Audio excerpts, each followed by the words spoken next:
Today we're going to be learning Yevamot daf samachet. This is the daf for Shabbat. We're going to start at the very bottom of samach zayin amud. We saw in the Mishna there were a whole list of people. We're going to understand these cases a lot better.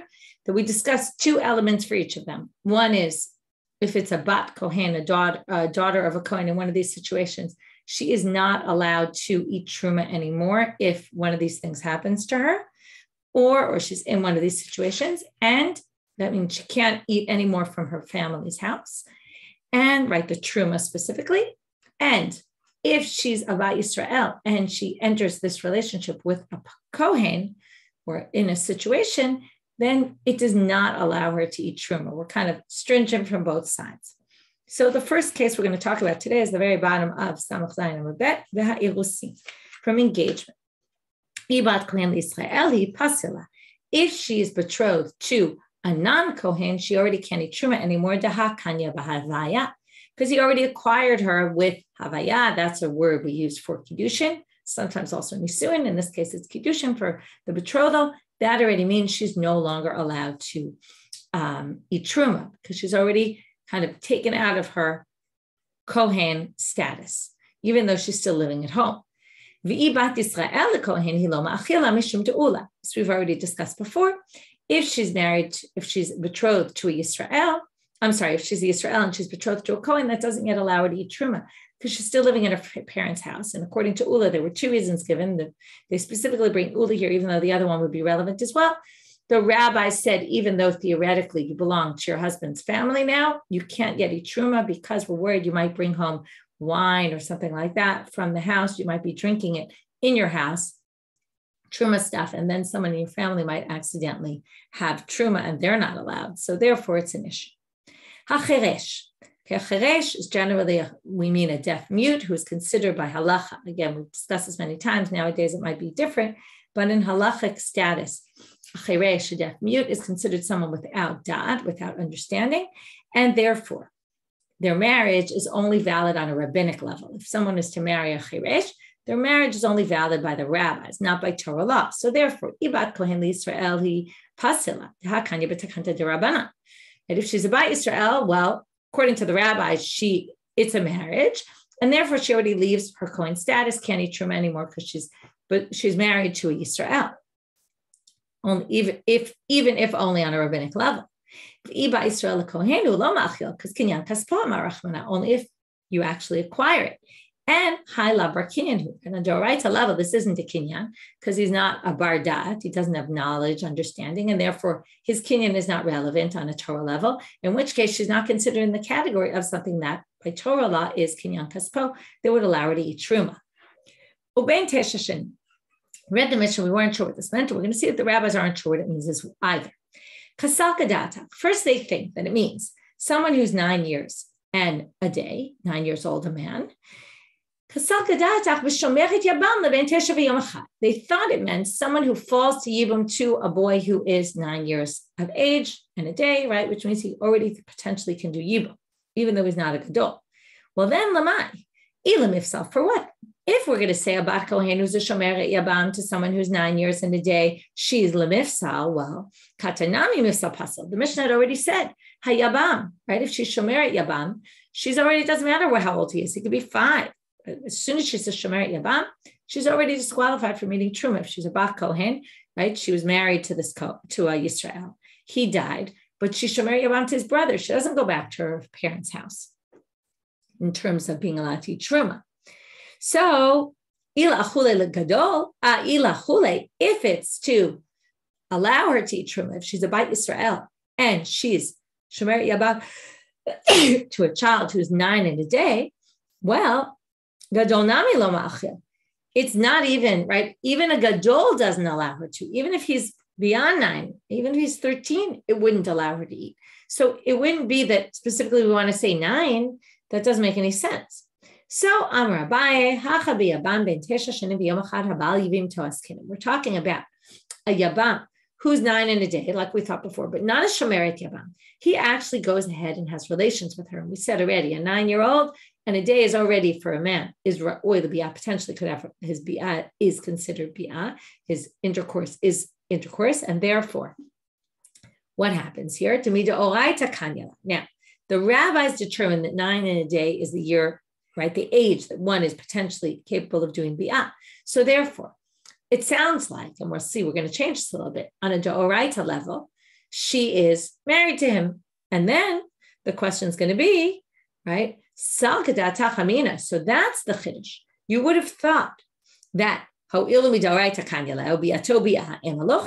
you would think, now, according to Abaye, the focus is really on the latter part, because if it's a bat kohen, of course, if she's nivalalo, she can't eat truma anymore.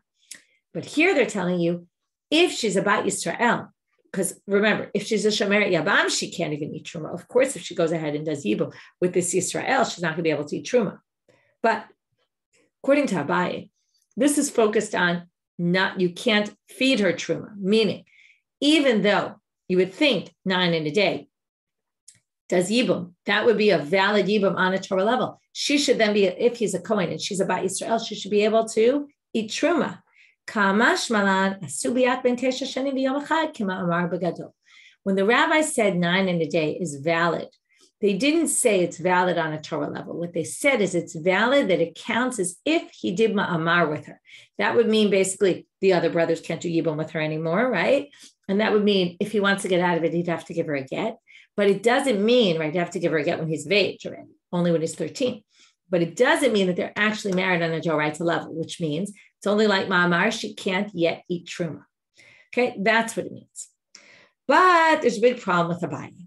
Rava is going to say, Amar le Rava, ihachi, seifa dekatane safek ben tesha shanim v'yom echad safek she'ino. But wait, the continuation, which is the next line, says, if you're not sure whether he's ben tesha or is ben tesha, right? Maybe he is, maybe he isn't. Now, so we're not exactly sure how old he is, right? So we don't know, did he pass this border or not? The law will be the same. So now it doesn't make any sense because if a definite 9 and a day doesn't allow her to eat truma, well, safek bebaya, of course, one who we're not sure, of course it could be allowed to allow her to eat truma. That would be a totally unnecessary line. In which case, they say, Alama Rava gives a different explanation. We're now to our third explanation. Again, the first was she was a shomer yavam to a 9 and a day. Then we said, no. She actually did yibum with him. And again, the focus is specifically on lo ma'achil. She doesn't gain the rights to eat truma if he's a kohen. And now Rav is going to say the opposite, which is it's not focusing on the lo ma'achil, it's focusing on the pusulei, on the bat kohen case. And what it's trying to say is, El amarava beben tesha shanim v'yom echad tehanach psulin katane. It's that she had a sexual encounter with a 9 and a day old man or boy who was a pasul. He was someone who she's not allowed to marry, like a mamzer, an Egyptian, Midianite, okay? Moab, not Moab or Ammon, okay? All those people, we're going to read them right now. It's one of the psulim she had a sexual encounter with, and he was above 9. That means that she can no longer eat truma, even if she marries a kohen down the road. That's what it means. So now, any intercourse with a person of this status forbids her from now on to marry a kohen, to eat truma, etc. Okay, we're going to learn this a lot more in depth further on in the daf. As it says in the following braita. Okay, a convert who, again, I said it without getting into all the details. It's a convert who came from Ammon and Moab, who's not allowed to marry within the people. So remember, Ammoni Moavi lo yavo b'kal Hashem. Mitzri ve'edomi, an Egyptian or an Edomite, right? So also who converted. Kuti, okay, a Kuti is one of the Shomronim. Okay, we've gotten into that before. We're not going to get into all the details. The Nitim, right, which are the people who, in the time of Yoshua, were forbidden to marry into the people, but became our Shoavei Mayim, and they worked for us. Challal, this is a kohen who was born from improper union between his father and, let's say, a divorcee. Umamzer, any of those people. Sheba'u al kohenet leviyavi yisraelit psalua. Okay, if they engage in relations, one encounter even, with a kohenet leviyavi yisraelit, doesn't matter, they can no longer marry a kohen and they can't eat truma anymore. That's what it's referring to. So now, the Safek Ben Tesha, right? So now the Ben Tesha means if she was in an encounter with them. And now Safek Ben Tesha, we would say is the same as well. Okay. If we're not sure if it happened when they were under 9 or over 9, now you can understand why I'm not sure. It's not that we don't know his age. Maybe we don't know exactly when the action transpired. So now they say, wait a minute, what's the problem with this? But the next Mishna says, which sounds like we're talking about anyone who can't marry in, right? And they have a relationship with them, then they're pusulei. It already says that in the next Mishna, which is going to be on Daf Samach Tet. So we don't need to say it in this Mishna. So Michlal de Reisha lav b'pusulei maskina. So now they said Reisha b'pusulei kahal, Seifa pusulei kuna. Okay, and there's different versions, whether it's the Reisha is this one or the Seifa is that one. There's some people who say the opposite, but we'll just explain it simply. The first Mishnah is talking about mamzer and all those who can't marry in, and the Seifa is talking about one who marries a challal. Okay, the weakness is there. It says pusulei lavo yisrael, which sounds more like the mamzer, and that's why some people flip the girsa and say specifically. There it was referring to the pusulei kuna and the mamzer and all those, and our Mishnah was specifically referring to the challal case. Okay, either which way, the point is, once he's 9 years old, he can disqualify her from having an encounter with her. That can disqualify her from, number one, eating truma, number two, from marrying a kohen. Okay, we're going to get into all this and where we get it from very shortly. So gufa. Now we're going to go more in depth into this halacha. Those are all the ones we listed just before. This was just a quote from that braita. We're now going to quote other opinions in that braita, which we're not going to fully understand until tomorrow. Rabbi Yossi Omer, if it's a pusul that goes to the next generation, that if he were to have a child, right, with an improper union, it would go to the next generation, then it will be disqualified. If not, not. Okay, then otherwise he doesn't disqualify her. If it's not something that transfers to the children, it won't disqualify her. Which cases exactly he's referring to and what he's excluding, we'll see further on. Rabbi Shimon Gamliel, this sounds actually kind of similar to the previous one, and again, we're going to have to see what exactly this means. That will be on Daf Samach Tet. If you can marry his daughter, which sounds like his daughter isn't disqualified, then you can marry his widow. But if you can't marry his daughter, then you can't marry his widow. Again, we're going to see exactly the difference between him and the other opinions in the next step. In any case, now we're going to move to Minahane. Where do we know this from? Okay, where do we get that if a ben tesha shani b'yom echad, again, it's not so important the age right now, but if there's some sexual encounter between a woman, kohen, leviah, yisrael, it doesn't matter where she comes from, and one of these people, they're forbidden to marry her, right, to come b'kahal, they're not allowed to marry a regular Jew. Then if they do, they have, even if they don't get married, she's disqualified for eating truma and for marrying a kohen. So Menahane Milet, Amar Rav Yehuda Amar Rav, we're going to learn this in stages because each time we're going to learn part and then we're going to say, what about the other part? What about this? We'll get into it. We're going to start with these psukim. We're mainly focusing on psukim in Vayikra chapter 22, verses 10 to 13.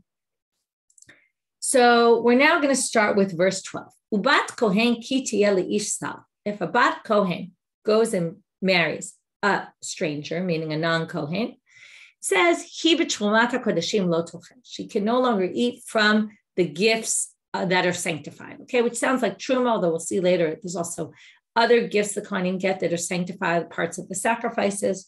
So now we're going to say the following: Amar Rav Yehuda Amar Rav Amalka. Okay, Rav Yehuda says the name. Rav, the pasuk says, Ubat kohen ki tiyeh leish zar.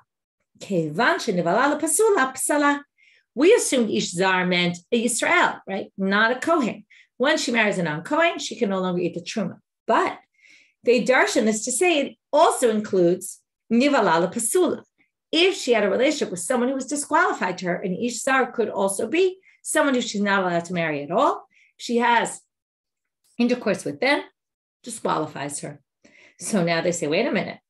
How could you say that verse is coming to teach that? The verse is coming to teach the base halacha, the basic halacha that a bat kohen who marries a yisrael can't eat truma anymore. So, you can't darshan this to mean something else than what the simple reading is. You need it for the simple reading. It's not like a free pasuk, which you can darshan whatever you want and say, oh, it also includes. No, a zara is a non-kohen, and that forbids her. So they say, no.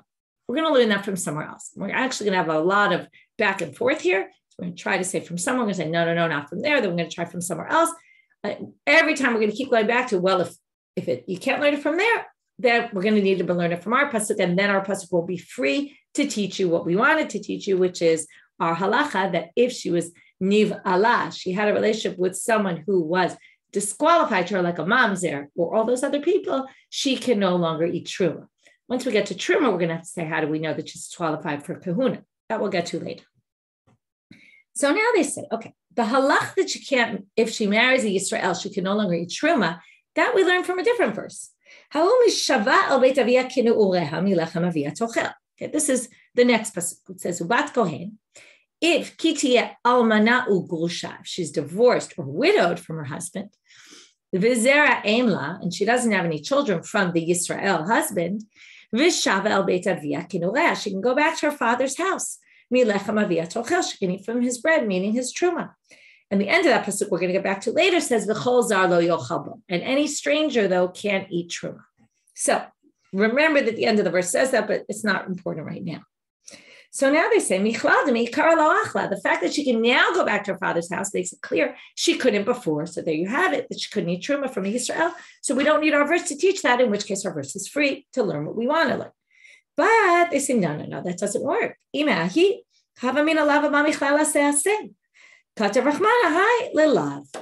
From that verse, there's no lo taseh on the pasuk. It never says you can't eat. It just says you can go back to eating in your father's house, which means from that positive statement, you could learn a negative, right? That she couldn't eat before. That's not a lo taseh. That's not a negative commandment that you would get lashes for example, if you did it anyway. So we need to find the lav. That's why you have the lav. That bat kohen, if she marries a ish zar, which we would now say is the Yisrael, not someone who she's not allowed to marry, then lo tochel, right? He truma kodashim lo tochel. She can't eat any of the sanctified stuff like the truma. So that would be the lo taseh, which means you need the verse, which means it's not free to teach what we wanted to teach. So they say, oh no, lav mi v'chol zar lo yochal kodesh nafka. The end, right? You can. This is actually pasuk yud, 2 psukim before it says v'chol zar lo yochal kodesh. Any stranger can't eat sanctified items, meaning the truma, right, included. You can learn there. She's a zar if she marries a zal. So they say, what are you talking about? No, that pasuk is talking about a real zar, not bat kohen who marries a zar. It's talking about a regular zar, a non-Yisrael. Haume baile the gufe. So they say, don't worry about it. V'chol zar, trei v'chol zar k'tiv. As I told you, end of that verse that was talking about the bat kohen, she can go back to eat in her father's house, ends with the words v'chol zar lo yochal bo. That would be the perfect place to say, what it's telling you is, but if she's still in her father, if she's still in the husband's domain, then, right, either she's still married to him or she still has a child with him, she's a zal, and there's a lo taseh v'chol zar lo yochal bo. So we now really don't need the pasuk that said, ubat kohen ki tiyeh leish zal, mitrumat hakodashim lo yochal. We don't need that anymore to tell you about if she marries Yisrael, in which case it's free to teach what we wanted to teach, which is she had a relationship with someone who was forbidden, like a mamzer, and that makes her disqualified for eating truma. So now they say, no, we still have a bit of a problem. Why? That verse, the chol zar, that we tried to say now at the end of that verse about the bat kohen, chol zar lo yochal bo, we want to say that's the lo taseh. No, you need that verse for something else. This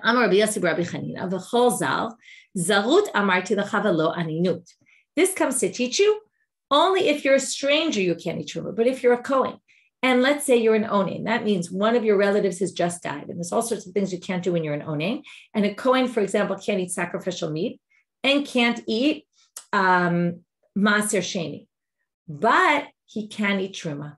Chol zar comes to teach you only if you're a zar, you can't eat truma, but any kohen can eat truma, even if he's an onen status.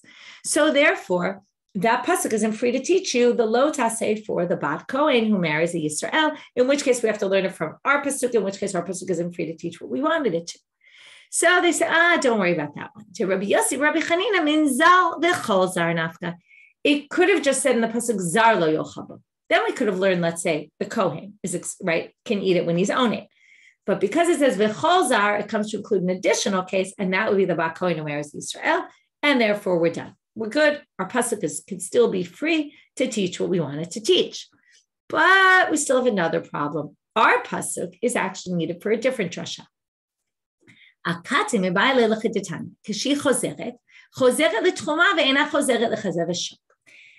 Let's take our bat kohen. She's eating everything she can in her father's house, no problem. Then she marries a yisrael. She's forbidden now to eat truma and sacrificial things, that any gifts that go to the kohen, she can't eat.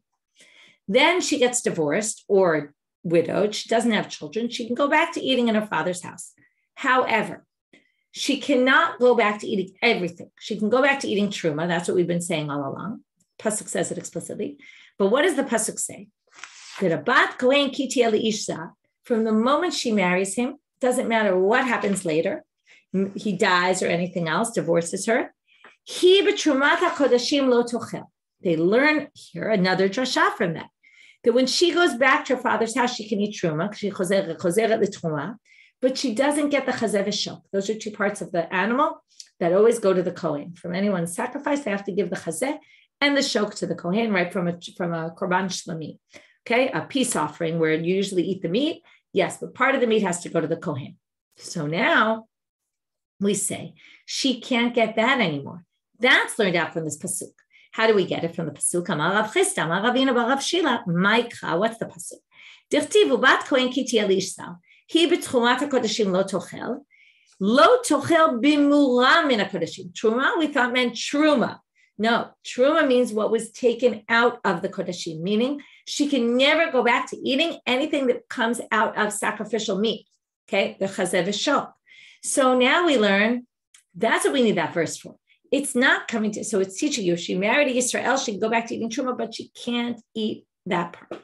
So now we're stuck with how are we going to learn that she's disqualified for kuhuna if she has a relationship with someone who's forbidden to her, which we tried to learn from Zal, right? From it said, Kiti eli ish zar, she can't eat truma anymore. So they say, Im kein lichtov kra, hi b'kodashim lo tochel, my betchumat hakodashim shma minat tarti. Oh, you can actually use that pasuk to darshan two things, because one is from the fact that it says don't eat kodashim if she marries a zar, right? Could mean also not even if she marries a zar, but if she has a relationship with someone who's forbidden, she can't eat truma. The halacha about the chazeh v'shok, that's from the words b'trumat hakodashim. It could have just said min hakodashim. The fact they add that word, so now you can learn both things, and we're done. Okay, we're not fully done. All we learned so far is that a bat kohen who has a relationship with one of these men can no longer eat truma, okay? Even if she ends up with a kohen or not, it doesn't matter. She can't eat truma anymore. What we're left with is still two things we have to figure out. What about a Leviani Israeli? This pasuk was specifically talking about a bat kohen. And number two, how do we know she can't marry a kohen? This just says she can't eat truma. It doesn't say she's disqualified from marrying a kohen. So those are going to be our two big questions. So now we get to the next one, which is Eshkachan kohenet, Leviya Yisraeli minayin. So where do we get a Leviyan Yisraeli? Kedam Rabbi Abba Amarav, bat ubat, hachanami bat ubat. Okay, Rabbi Abba said in the name of Rav. This comes up on Daf Pei Tet and Pei Zayin. Okay, really Pei Zayin. He's going to have this drasha where he darshans from the other verse we saw today, ubat kohen kiti almana rusha, that she can go back to her father's house. We're going to learn ubat comes to include an additional case. Okay, we'll get into the details when we get there. We don't have to do it now.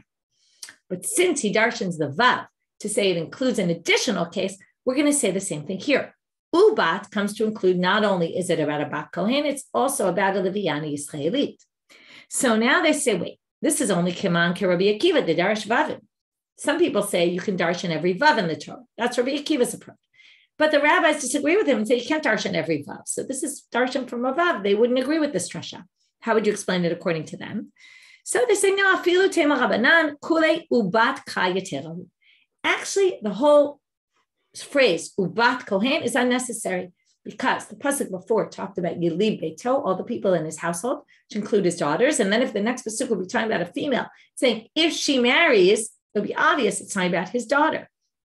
All those born into his house, that's his children. So you wouldn't need the word ubat. The whole word ubat is unnecessary. So even if you don't darshan vavs, you would darshan this word anyway and include the Levian, the Yisraelit as well. So now they say, okay, And how do we know that they can't marry a kohen? This pasuk is all about truma. So they say, well, maybe it's not all about truma. Obviously, when they added Leviah and Yisraeli, the topic couldn't have been truma. The topic would have had to have been kahuna. Why? About marrying a kohen. Why? De'ila truma, but not mechal truma ninu. Because truma, by Yisrael, right? Leviah and Yisraeli don't eat truma generally. So if this is saying is you're disqualified from eating truma, but they don't eat truma anyway. So they say, no. What are you talking about? Of course it's the truma. Alam alo, why not? She could have been a woman who was married to a kohen. He died, but left her children. And then she has children, and that allows her to continue eating. And this is coming to say, if then she were to have a sexual encounter with one of these people who she's not allowed to marry, she would then not be allowed to eat truma anymore. So they say, wait, you wouldn't need a drasha to teach you that. If a bat kohen, she's herself is sanctified, not because she was married to anyone. She herself has sanctity as a bat kohen. And yet she's achla pasila, right? Achla pasila, right? If she were to have this relationship, she would have been disqualified. Sorry, I read this wrong. What allows her to eat? The fact that she herself is sanctified. Therefore, and yet pasila, she can be disqualified by having this interaction with a mamzer or any one of those people. Right, where her connection to truma is so much weaker as it is. It's only because of her son. Of course, if she ends up with this encounter with someone else, we're going to disqualify her. Of course, you don't need a drasha for that. They say, no, the opposite, actually. We're going to knock out that and say, no. You really do need that, in which case you need the ubat to teach you Leviah and Yisraeli, specifically truma, and we don't have a way to learn that it's disqualifying her to marry a kohen. Why? Kohenet kaddish gufa pasila. Hadilo kaddish gufa lo pasila. What causes a person to be disqualified? When you ruin some sort of sanctity. The bat kohen is in a special place in society. She's got sanctity to her. Now, comes along, she has a relationship with a mamzer or any one of those people, that disqualifies her. That says you've ruined your sanctity. This woman, why is she eating truma, the Leviah and Yisraeli? Just because she has a son from a kohen, not because she's sanctified. So if she has some inappropriate relationship, that has no bearing on her ability to eat truma. Her ability to eat truma has to do with her son and not her own sanctity. So specifically, you would think that maybe they wouldn't be disqualified from eating truma. That's why the pasuk tells you, no, they're disqualified from eating truma, which means Leviah and Yisraeli, we found a case where we could say the pasuk needs to teach you that she can't eat truma, in which case we don't know where we get from this verse to the fact that these women, kohen, Leviah, Yisraeli, that had a relationship with one of these people, is not allowed to marry a kohen ever. So how do we get them? So now they say, lekuhuna kavachomer migrusha. We're going to learn it from kavachomer, from a divorcee. Uma grusha shemuteret betruma. Let's say a bat kohen who gets divorced. She can go and eat truma if she wants, right? She goes back to her father's house and eats truma. Asura lekehuna, but yet she's forbidden to marry a kohen because a grusha can't marry a kohen. So zosh asura betruma, someone who's worse than her, who can't even eat truma, eino din shapsula lekehuna, of course she'd be disqualified to marry a kohen. So if we're going to disqualify this woman because of something wrong that she did, we're obviously going to disqualify her from eating truma, from marrying a kohen as well. To which the Gemara asks, wait a minute, that's a kavachomer. We're now learning something you're not allowed to do from a kavachomer. We don't learn azharot, warnings, don't do this from a kavachomer. No, you have to learn it directly. Say, no, this isn't a kavachomer in the usual sense. Giloi milta ba'almuhu. The kavachomer was used just to explain to you what this verse meant. When the verse said she can't eat truma, it included as well marrying a kohen, the prohibition to marry a kohen. This is just revealing what the meaning of that pasuk was. We're not learning, the law is learned out from the verse itself. Bat kohen, who is with an ish zal, can no longer eat truma, which includes also, once she can't eat truma, then we're going to obviously assume she also can marry a kohen as well. It's not actually, it's a kavachomer, but teaching you what actually the meaning of the verse is. So it's revealing what the meaning of the verse is, and that we can actually use. It's not coming to teach some new law. Okay, last section for today. Ema nivala pasula chayve klitut. Maybe it's only someone, ish kitia ish sarmin, she was in a forbidden relationship. Maybe it's only a forbidden relationship that's on a karet status and not this mamzer natin and all that. So they say kitia marachmana. means she was married to an ish sarna. We already know chayve kritut. You're not married. In kiddushin tofsim, there is no marriage there. There's no betrothal. So it has to be hanach di'ipe havaya, where if she did it anyway, even though she shouldn't have, she could have actually had a marriage with them. And that's chayve lavim. So now they say chayve kritut, right? But chayve kritut are lav b'nei havaya. Therefore, it can't be referring only to chayve kritut. So now they say, well, then